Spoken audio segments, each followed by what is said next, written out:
their special historical significance. From the standpoint of the reading of this reading of the story, the discussion among Rabbi Akiva and his colleagues dwelled on the Exodus, the liberation of the Israelites from Egyptian domination, the term being employed here as a metaphor for the idea of open revolt against the Romans. The discussion of this issue went on all that night because it would appear that the disciples of the participating sages were awaiting rabbinic endorsement of their joining the attempt to liberate Israel from its oppressors once again. This was in stark contrast to what took place at the Seder attended by the rabbinic leaders of the communal establishment, where all night long they discussed the laws of Passover. In other words, the decision, do we go with that group who doesn't want to revolt and not give rabbinic endorsement to the man who was going to lead the revolt, or we, the rabbis, going to join into the revolt? And what it goes on to say is even more interesting, is that the Seder is a family event. But in this particular Seder, there are no women or children in attendance. And then it says, remember that their students had to come and break them up in the morning to tell them it was time to say the Shema. Hear, O Israel, the Lord our God, the Lord is one. One was to remind them that it was daylight and they could be seen by the Roman authorities. Number two, were they saying the morning prayer, Shema Yisrael Adonai Eloheinu Adonai Echad? Or were they making a declaration? Hear, O Israel, the Lord is our God, the Lord is one. This is a call to once again, for our one God, for us to go forth and revolt and once again declare our independence in this theocracy. And that's the question that is left, that we're left with.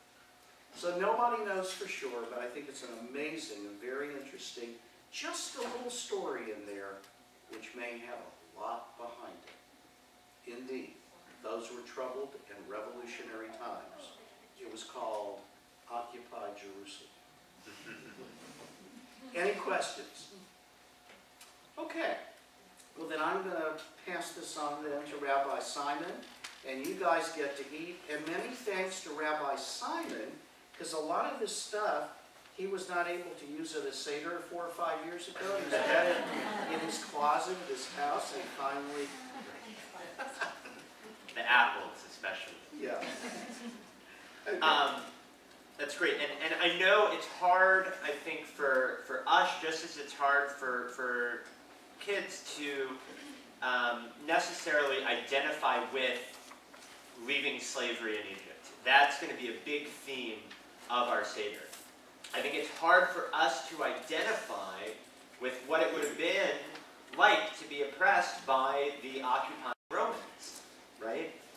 But I think one of the things that we see in this parallel is what becomes our challenge at our Seders, which is, we'll see the line that we are supposed to see ourselves as if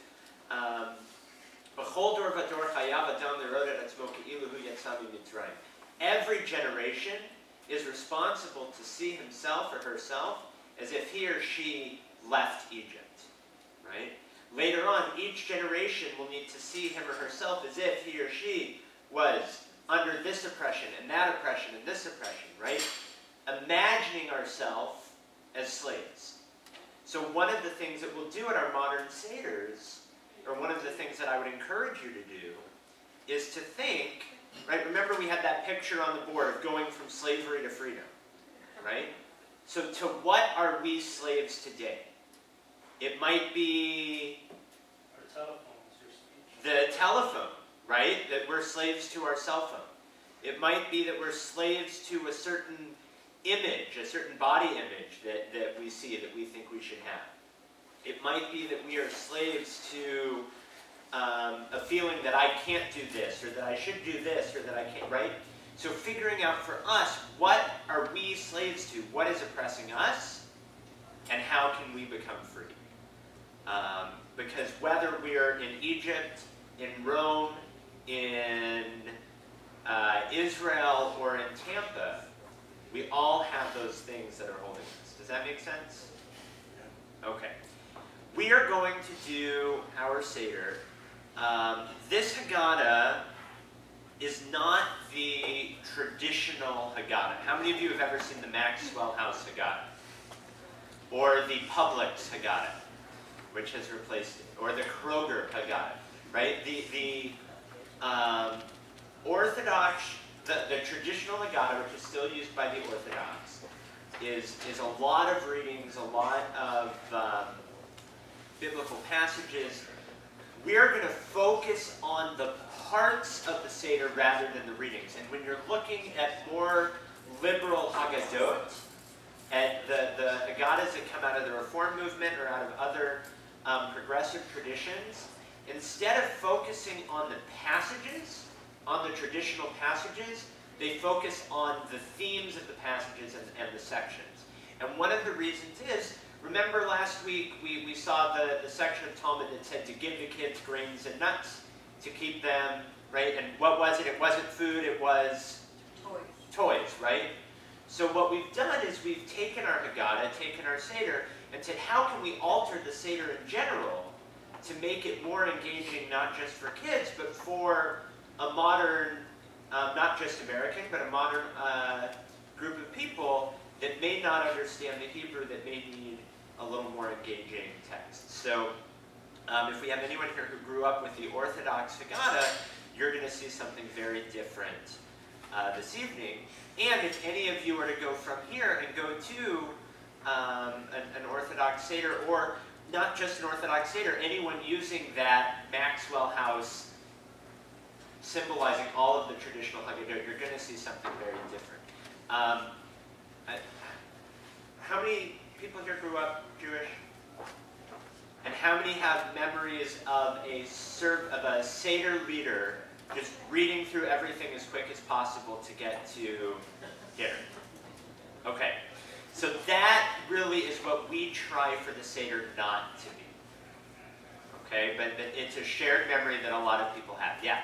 Just a question, not that we have to answer it right now, but sometime during the course of the evening, perhaps it might come up, and if not, maybe if you could work it in.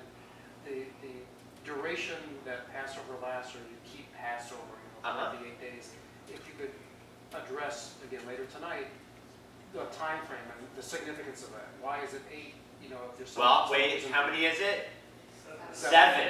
I also heard that according to some authors, it's 7 versus 8, but even as far as the number of days, why is that significant? Right. Address that later. So it's a 7-day festival in the Torah, probably because of the week, right? Even though it doesn't always start on the same day, that it's a full week. And, well, someone else tell, why do some do 7, some do 8? Go ahead. So people in Israel celebrate it for 8 or 7. 7. Because that's it's time to send the word that good. So in the Torah, it's a 7-day holiday. For conservative and Orthodox Jews who live outside of Israel, they add an extra day because of the time it would take, or because of uncertainty of the right day, or the time it would take for the message to go out. But in Israel, conservative, Orthodox, everyone does 7 days. So the Reform movement says we are not any way less than a Jew living in Israel. We have calendars now, we know what day it is, so it can be the regular time. Yeah? So does the Reform movement only do one Seder? Okay, very good question.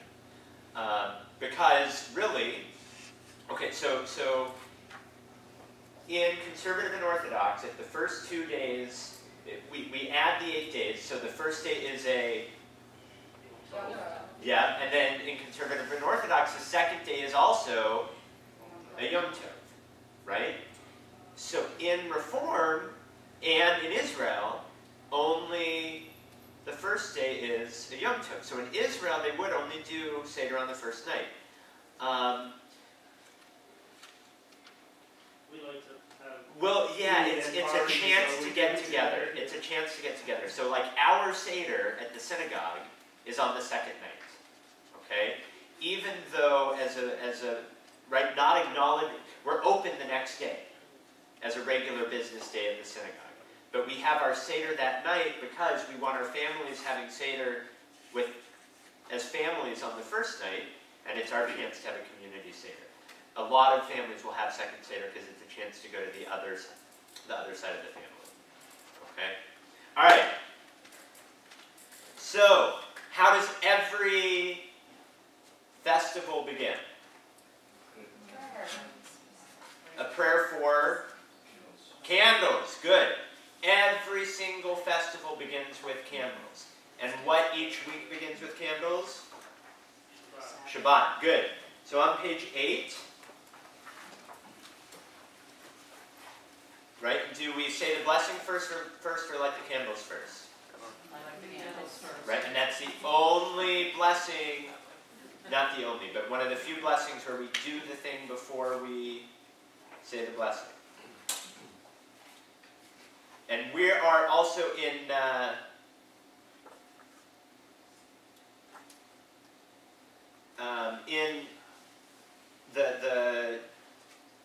traditional observance of Judaism, you would not say a blessing for practice, okay? But we are going to tonight. So we will go ahead and say the blessing. Try, in the Hebrew, try with me, because there's a transliteration underneath. Or those of you who are in the adult Hebrew class, or who have learned Hebrew before, you can look for letters that you recognize. Baruch atah Adonai Eloheinu melech haolam asher kidshanu b'mitzvotav v'tzivanu l'had l'ner shel yom tov. Now, in any festival service, you're going to see parentheses if the festival also falls on Shabbat. And this year, Erev Pesach, the Passover Seder, will be on a Friday night. This year, you're going to be reading all of the Shabbat stuff as well. Then, for the first night of Passover, you would also say Shafianu, right? Thanking God for having us here at this special time, and also connected to firsts of things. So we say, we should read the English. We praise you, Adonai, our God, ruler of the universe, who makes us holy by your mitzvot and commands us to light the festival lights. And then Shafianu, Baruch atah Adonai Eloheinu melech haolam she'achiyanu v'kiyamanu v'higiyanu lazman hazeh. We praise you, Adonai, our God, ruler of the universe, who has kept us alive and well so that we can celebrate this special time. On page 10, you see the table of contents for our Seder. There are melodies who's been to my Seder at home? So I sing this to the tune of Sloop John B. It's not the traditional melody. And what I do is I'll carry this through the entire Seder to show us at what part of the Seder we are. We probably won't do that tonight because my Seder is a lot longer than what we're hoping this will be. But this is all the different parts, and we're not going to go through it right now because you're going to see each part as it happens. So we'll turn the page. And the first is Kaddish, or praising, or the first cup of wine. Normally, how many cups of wine are there? 4. I kind of gave it away because I would guess. Most Seders you would go to, there would be bottles of juice or wine at every table, and you really would, each cup, you drink the entire cup, and each cup should be filled with each one. We're going to make our cups last for 4 cups tonight, and it's juice. So, so the first cup, we would lift our cup,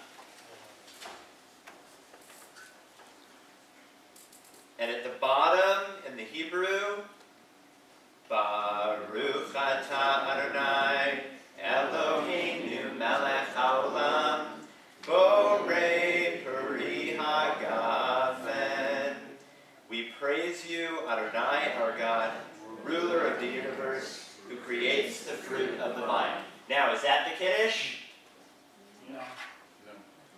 No, because that's the prayer that you would say anytime you're drinking juice or wine. What makes it Kiddush on the next page